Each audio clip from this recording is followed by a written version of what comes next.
Baik, Assalamualaikum warahmatullahi wabarakatuh. Perkenalkan, nama saya Wadidani Karlita dengan NIM 246501101. Di sini saya akan menjelaskan materi tentang basis data mengenai pengertian dasar MySQL dan SQL.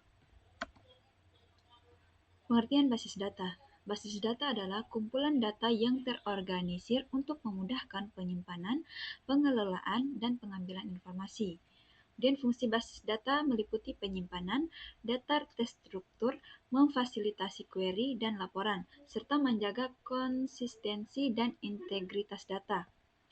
Dan contoh penggunaan, sistem akademik untuk menyimpan data mahasiswa, sistem inventaris untuk melacak stok barang, dan aplikasi e-commerce untuk menyimpan data produk dan transaksi.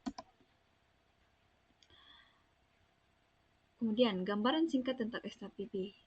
Apa itu XMPP? XMPP adalah paket perangkat lunak yang berisi Apache, MySQL atau MariaDB, PHP, dan PHPMyAdmin untuk pengembangan lokal. Kemudian langkah-langkah menginstal XMPP, yaitu unduh installer XMPP dari situs resmi Apache Friends dan jalankan file installer. 2. Pilih komponen yang dibutuhkan dan tentukan folder instalasi saat wizard instalasi berjalan. Ketiga, izinkan akses firewall jika diminta dan diselesaikan proses instalasi. Keempat, buka XMPP control panel dan jalankan modul Apache dan MySQL. Untuk mengakses PHPMyAdmin melalui HTTP localhost PHPMyAdmin untuk mengelola basis data secara grafis. Komponen utama XMPP.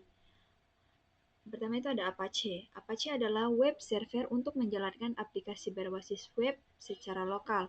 MySQL atau MariaDB adalah sistem manajemen basis data untuk menyimpan dan mengelola data. PHP. PHP adalah bahasa pemrograman sisi server untuk mengembangkan aplikasi web. Kemudian PHP MyAdmin adalah antarmuka web untuk mengelola MySQL secara visual.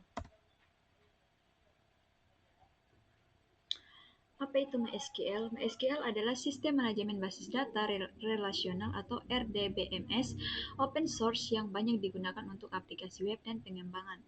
Dua, kegunaan MySQL mencakup penyimpanan data aplikasi web, manajemen data transaksi, dan mendukung query SQL untuk manipulasi dan pengambilan data.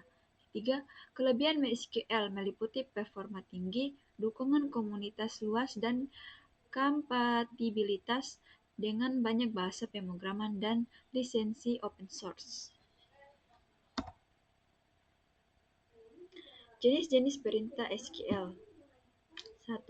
Perintah untuk mendefinisikan struktur basis data. Ada create, alter, dan drop. Create perintah untuk membuat tabel, indeks, atau objek basis data lainnya sehingga struktur disiapkan untuk menyimpan data. Alter perintah untuk memodifikasi struktur objek basis data yang sudah ada, seperti menambah atau mengubah kolom tabel.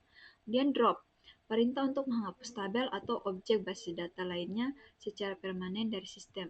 Kedua, perintah untuk memanipulasi data, yaitu ada insert, update, dan delete.